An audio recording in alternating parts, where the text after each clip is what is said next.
uang atau money politics? Saya ingin menjawab. Yang pertama, melakukan survei rutin terhadap seluruh siswa untuk mengumpulkan fasilitas sekolah atau kegiatan pembelajaran. Yang kedua, membentuk posko aspirasi siswa yang dapat diakses tanpa kapan saja.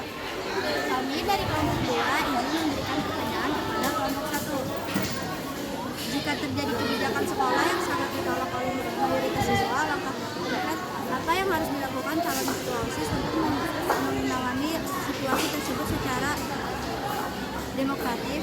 Kami dari kelompok 1 izin menjawab. Mengumpulkan data terbukti tentang dukungan penolakan siswa, misalnya surat petisi dengan tanda tangan mayoritas hasil survei terbuka, menjaga transparansi dengan memberitahukan perkembangan proses kepada seluruh siswa secara berkala. Izin ngasih pertanyaan buat kelompok 6. Menurut kamu lebih baik mana, pemilihan ketua OSIS secara langsung oleh seluruh siswa atau pemilihan melalui perwakilan kelas? Berikan alasannya. Dari kelompok 6 izin menjawab pertanyaan dari